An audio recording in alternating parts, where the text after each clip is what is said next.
Bismillahirrahmanirrahim. Assalamualaikum warahmatullahi wabarakatuh. Alhamdulillahi nahmaduhu wa nasta'inuhu wa na'udzu billahi min shururi anfusina wa min sayyiati a'malina. من يهده الله فلا مضل له ومن يضلل فلا هادي له. أما بعد قال الله تعالى في القرآن الكريم أعوذ بالله من الشيطان الرجيم بسم الله الرحمن الرحيم شهر رمضان الذي أنزل فيه القرآن هدى للناس وبينات من الهدى والفرقان.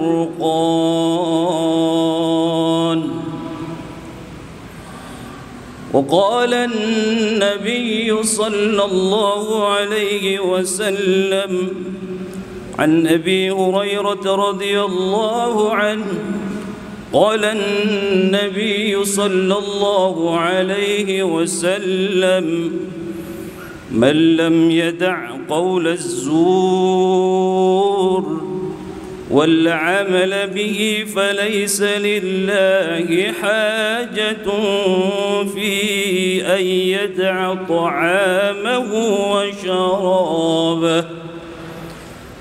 صدق الله العظيم وصدق رسول الله الكريم ونحن على ذلك من الشاهدين والشاكرين والحمد لله رب العالمين.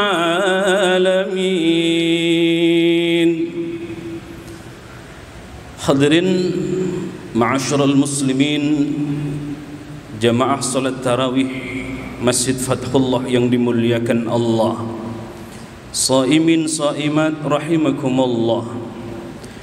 Tema kultum pada kesempatan malam berbahagia ini adalah Ramadan dan tarbiyah ruhaniyah.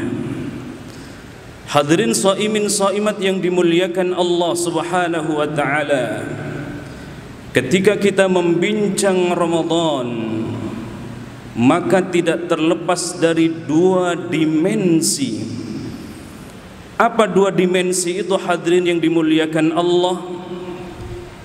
Yang pertama, dimensi fisik, dan yang kedua adalah dimensi ruhani. Dimensi fisik inilah jamaah sekalian yang dimuliakan Allah Subhanahu wa taala. Puasa yang kita maknai sebagai puasa syariat atau puasa dalam artian secara fikih. Apa itu puasa secara syariat? Puasa secara syariat itu artinya menahan makan dan minum dan semua yang membatalkan puasa dari terbit fajar sampai tenggelam matahari. Inilah puasa secara fisik atau secara syariat. Maka kalau kita lihat dan buka Al-Quran, Allah menggunakan dua redaksi puasa di dalam Al-Quran. Yang pertama, Allah menggunakan redaksi as-siyam. Salah satunya terulang di dalam firman Allah di surah Al-Baqarah ayat 183. Allah berfirman, A'udzu billahi minasy syaithanir rajim. Bismillahirrahmanirrahim. Ya ayyuhalladzina amanu kutiba alaikumus siyam Kutiba alaikumus siyamu kama kutiba alal ladzina min qablikum la'allakum tattaqun.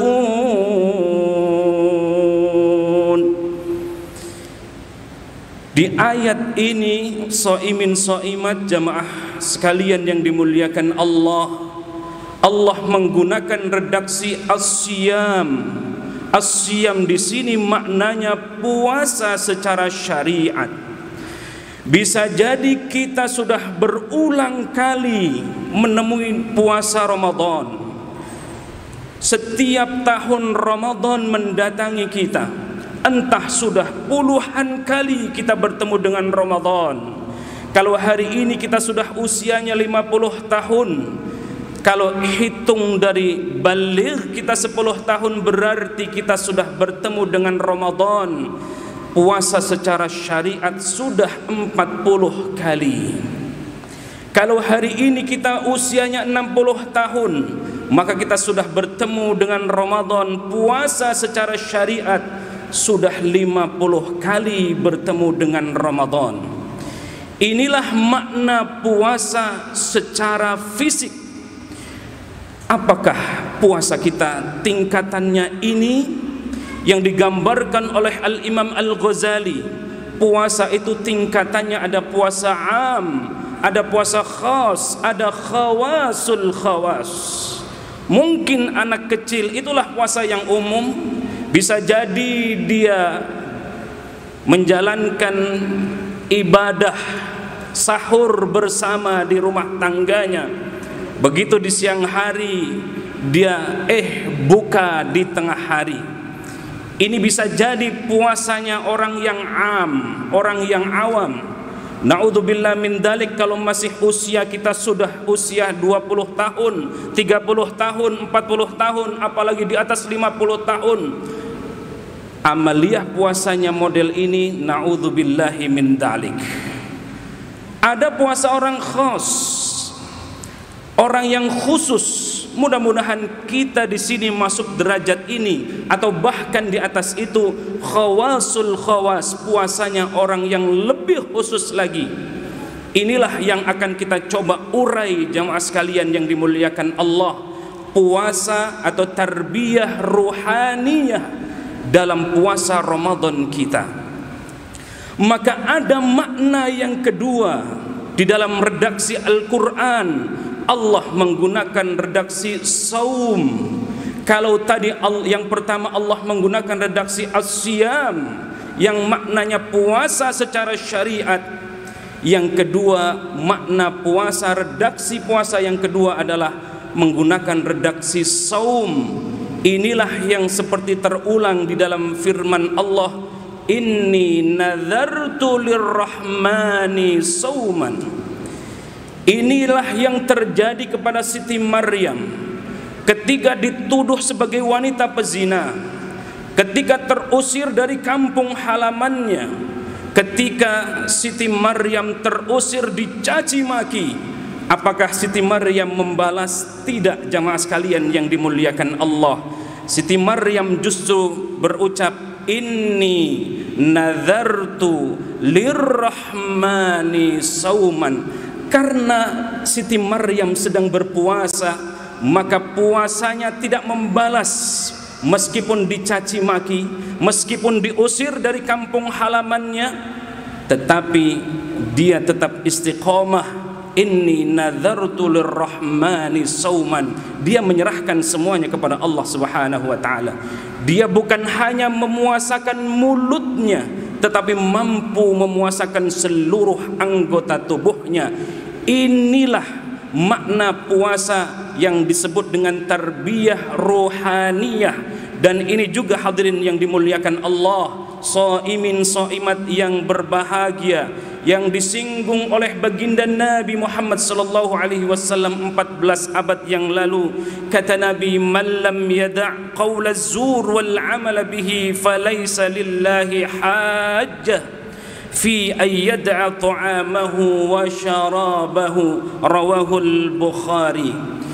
Kata baginda Nabi Muhammad sallallahu alaihi wasallam, Aku tidak butuh, Allah tidak butuh terhadap orang-orang yang berpuasa tetapi dia masih mulutnya kotor, tetapi dia masih ucapannya dusta, tetapi dia melakukan maksiat-maksiat. Meskipun dia di siang hari menahan makan dan minum, tetapi kata baginda Nabi, Allah tidak butuh orang puasa yang model ini. Ini adalah sindiran kepada kita. Jangan sampai mulut kita puasa, jangan sampai kita menahan makan dan minum, jangan sampai kita menahan perbuatan-perbuatan yang membatalkan puasa.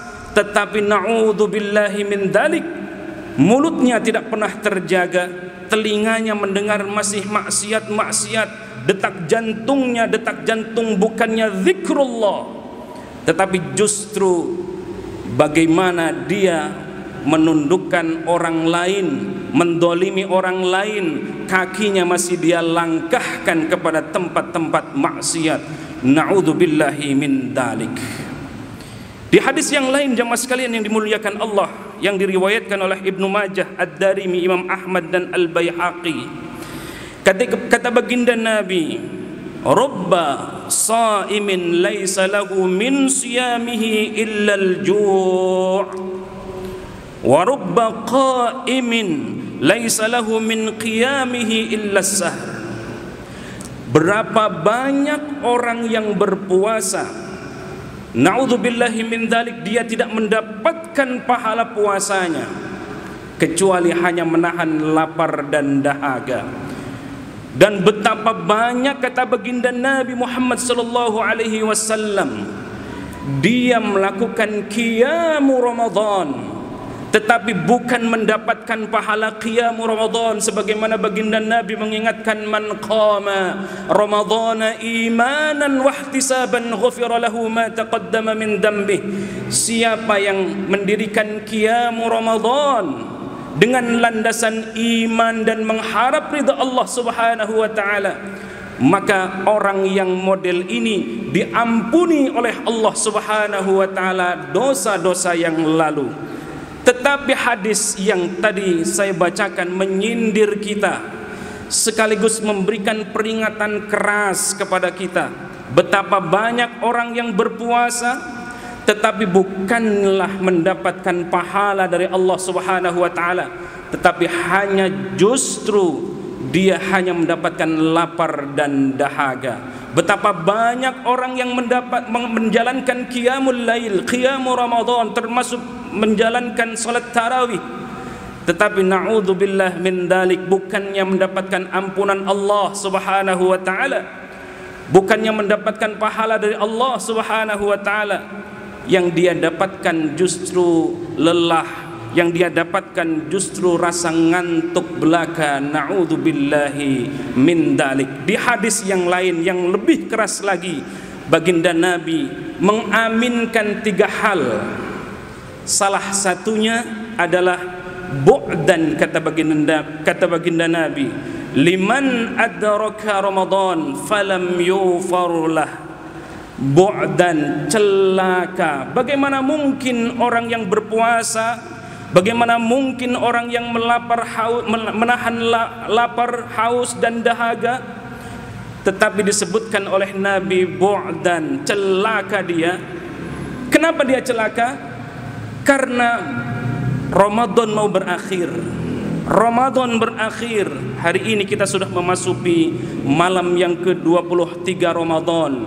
Tetapi Ramadan demi Ramadan kita temui, Ramadan berakhir, tetapi belumlah Allah mengampuni dosa-dosa kita. Na'udzubillah min dalik. Maka tarbiyah Ramadan, tarbiyah ruhaniyah. Kata Ibnu Qayyim Al-Jauziyah, beliau mengatakan, puasa kita bukan hanya menahan haus dan dahaga, menahan haus dan lapar, bukan hanya menahan diri dari yang membatalkan puasa, tetapi tarbiyah ruhaniyah dari puasa kita adalah manakala mampu kita tahan mulut kita, tidak berucap kecuali kata-kata yang baik, tidak berucap yang keluar dari lisan kita kecuali kalimat-kalimat thayyibah.